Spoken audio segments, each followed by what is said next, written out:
All right, so now let's talk about what you need to do if you're going to make your offer over email. Now, there are a couple advantages to email in that you get to perfectly craft exactly what you want to say. You can revise your written word a number of times, right? Disadvantage is that people don't get to read your intonation. So definitely avoid using sarcasm or other things where you need to read body language to understand what's going on. And as well, you don't get that back and forth. And so you're going to want to make sure that you give your potential customer enough information to call them to a decision by the end of your email. But as well, people don't love long emails. And so you need to figure out a way to do this in a streamlined format. So let's dive right in. So the first thing you want to think about when creating your email offer is actually your subject line. It's really important that your subject line is something that's going to get your potential customer to actually open the email, because if they don't open the email, well, then there's no potential for them to buy your product or service. And it's very likely that you've already been in conversation with this person and maybe they're even expecting an email. That said, you still want to make sure that the subject line serves its purpose. So there's a few things that you could do. One, you could reference whatever conversation that you've had with them. The email subject could be simply following up from a conversation last Tuesday. That's really specific. That says to this person, oh, this is somebody that I'm in dialogue with and that there's next steps with. It's almost like this is just a part of the procedure and the person knows, okay, I need to click this email. This is somebody I know and I've been in dialogue with. Now, if you haven't been in as much dialogue with them, you may want to create a little bit of curiosity in your subject line. You may want to start with a question or refer to something that will cause them to think, like, oh, I wonder what this is, right? That'll stand out in your inbox. Just make sure that it's not the type of subject line that people glaze over. Once you got the subject line, then it's time to write the body of your email.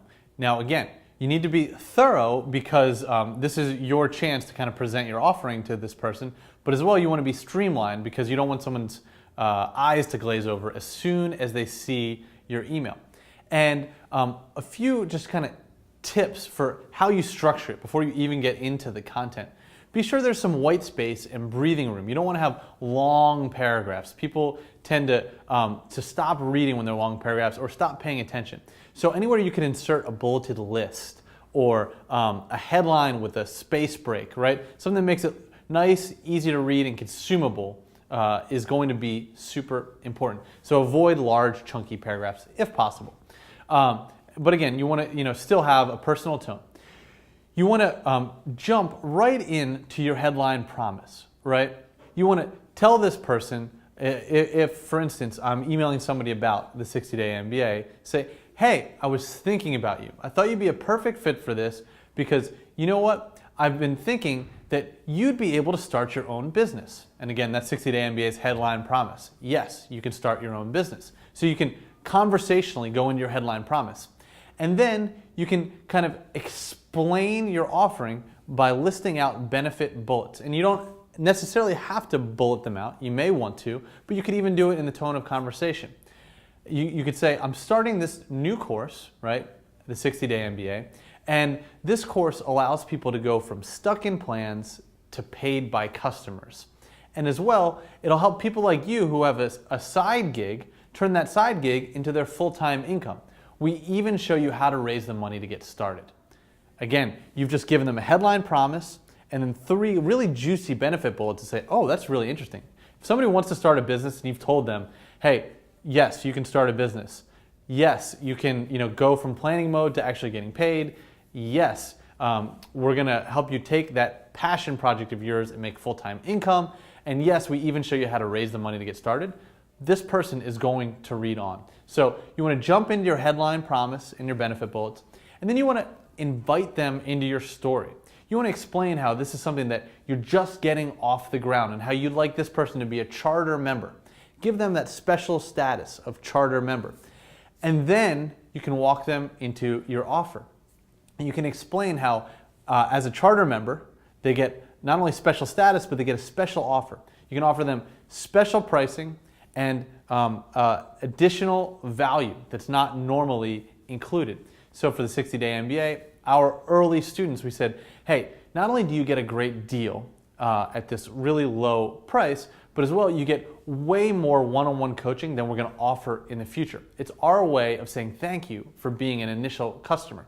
What we expect in return is just your feedback so that you can help us develop and perfect this course. So what that does is that actually sets them up as your partner. So instead of them sitting across the table and this being a real negotiation or you trying to convince them of something, you're saying, hey, partner with us, be on our team. So give them that special status as a charter member, give them the special price as a charter member, give them extra value, and then invite them to partner with you, right? And then you need to make sure that your offer is timely. And the way you do that is by letting them know that we're only letting a limited number of people in on this first round of your service or product, and that it's starting at a date that's very near in the future. So you can say, hey, we've only got 3 spots available for these charter members. I thought you'd be a perfect fit, but I need to know now because we're kicking off this first version of our service or product early next week. So that puts time pressure on them. And then you can close with a clear call to action. And a clear call to action says, so this is what I need you to do now. You can say something like, so to jump on board, all you need to do is email me back and let me know you're in. As soon as you do that, I'll shoot you over an invoice and we'll process your payment immediately. And again, you make the processing of payment and shooting over an invoice just a procedural thing that's going to happen. It's a clear next step. So you give them a call to action and a clear next step, and then you sign off. The other thing that I like to do is not only do you sign off, add a little PS, a little postscript where you add something personal about this person. PS, really interested how that trip to Thailand went. Or PS, I saw on your LinkedIn profile that you're really interested in social media marketing. Well, this course covers that too. Something that says, I care about you, I care about knowing who you are, and I'm going to go above and beyond and add a little extra value and personal touch. So that's a structure of a really good email, and to flesh that out, what I want to do is actually give you an example, an actual email that one of our students used to gain his first customer.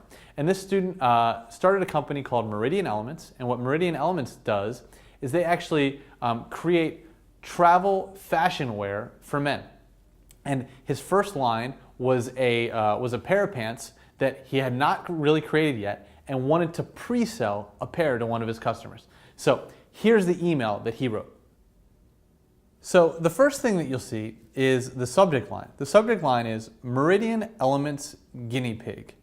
Now, this isn't super clear subject line, but it's definitely intriguing. And just know that the recipient of this email, his name is Nick, actually knows what Meridian Elements is. He knows that it's a men's fashion company that this person is trying to get off the ground.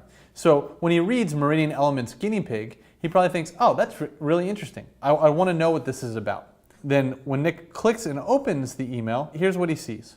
Hey Nick, as you know, I've been working on creating a business around sustainable and travel-inspired clothing.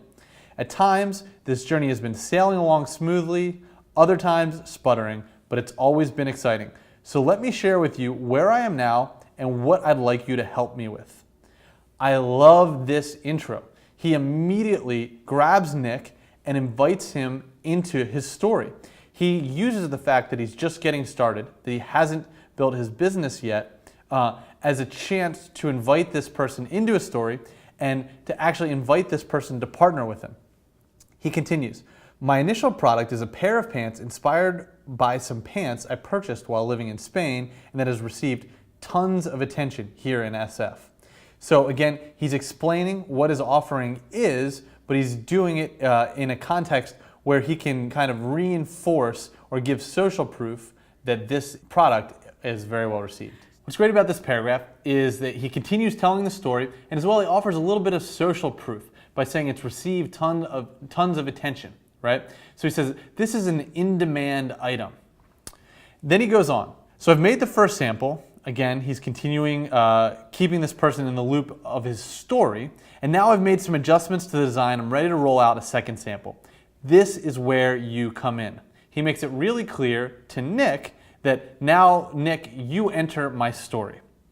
When you mentioned your drawstring snazzy pants, I thought these pants would be something you'd be stoked on. So I'd like to invite you to be a guinea pig with me on this next sample. I love this paragraph for a number of reasons, but one of the reasons is he references a very specific pair of pants that Nick talked about. So he basically is cueing to Nick, hey, when you were talking about those snazzy pants with the drawstring, I was listening. And not only was I listening, I connected you to the pants that I'm developing because they're perfect for you. So this offer basically says, hey Nick, this pair of pants was designed with you in mind. Really great paragraph. And then he goes on and he says, here's what the process would look like. And notice when he does this, he has clear numbers. Step 1, 2, 3, 4, 5, 6. He's made it really concrete, really clear what Nick is going to need to do. First, you let me know your typical pant size to make sure you'd fit into the sample size. Second, you try on the existing sample and I can explain the changes that will be made. Third, you come with me to the factory where your very own sample will be made. Fourth, we take some video and photos of the visit. Fifth, your sample is completed. You try on the new and improved sample. Sixth, you give your brutally honest and constructive feedback on the pants. Great paragraph because it's super clear about what Nick needs to do. As well, he's done a number of things really well, like he's built in checkpoints where Nick tries them on, gives him his feedback. And as well, he's built in a testimonial. He has Nick coming to the factory with him, so Nick feels like a true VIP customer. And he's told Nick ahead of time that he's going to take pictures while there. So not only is Nick going to be his first customer, Nick is going to be his first testimonial, and he set that up from the beginning. The other thing is, he says, you give me your brutally honest and constructive feedback on the pants. He's basically saying, Nick, I want you to partner with me on this. You're not just a customer, you're a charter member, and you're partnering with me on developing my offer. And then he gets into the meat of the offer. He says, I'm offering this, the very first pair of pants to come off the shelves, for $60, exclamation point. That's about half the target retail price, and I'll throw in a $60 credit towards future purchases. So it's basically a free pair of pants. I love this. So what Scott has done is he's given him a charter member discount, but as well, he's in a way, he's made Nick already a repeat customer by giving him a $60 discount on his next pair of pants. So Scott's saying, hey, in essence, I'm giving you a free pair of pants. These pants normally cost $120. The first one's 50% off. The second one, you get a credit for $60. This means that Nick is now, in a way, on the hook for 2 pairs of pants, which is a brilliant way of not only giving Nick a great deal, but getting Scott a second customer. Really good work here. And then he finishes the email. Also, I'm totally stoked on where this is heading, and either way, it's great to have you help build the momentum. Let me know what you think. So he says, like, hey, Nick, it's not just your money I'm after, it's your partnership. And so you're helping me build momentum here. That's the big thing. So he reinforces that it's about partnership, but he also says, let me know what you think. Makes it really clear, I want an answer, right? So there's a call to action. And then Scott adds a really nice touch at the end with a PS. It says, PS, since these pants don't exactly exist yet, I've attached a collage of images that captures part of the feeling of the pant. And I can send you some photos of the first sample if you'd like. So notice, Scott has not created these pants yet. He is selling them before he creates them. This is the genius of this method, right? And he's saying, I realize they're not created. And so to give you a flavor for it and a physical picture for it, I've created a collage of images. So Scott sent him a collage of images. He also offers to send him actual photos, right? This is a great email. And I'll read you Nick's response. Scott, thanks for reaching out. You have found a willing guinea pig. Sign me up, exclamation point. I generally wear size 33 to 32 or 33 to 34, 34R in slacks, depending on the clothing company. Wishy-washy, I know. The process you outlined makes sense and the price is a steal. Just let me know what the next steps are. Thrilled to be involved in this endeavor. So many thanks for thinking of me. Nick. Now, wouldn't you like to get that email response from a customer? Not only did he say, sign me up, he said, thanks for thinking of me. I'd be a willing guinea pig and so excited to be in on this endeavor with you. Nick clearly feels valued by having been given this offer, and Nick clearly already feels like a partner in this venture. He even asked Scott for the next steps. What do I need to do next? This is clearly a case of Scott creating an offer that Nick can't refuse. In the next video, we're going to talk about how to create a landing page offer. So see you in the next video.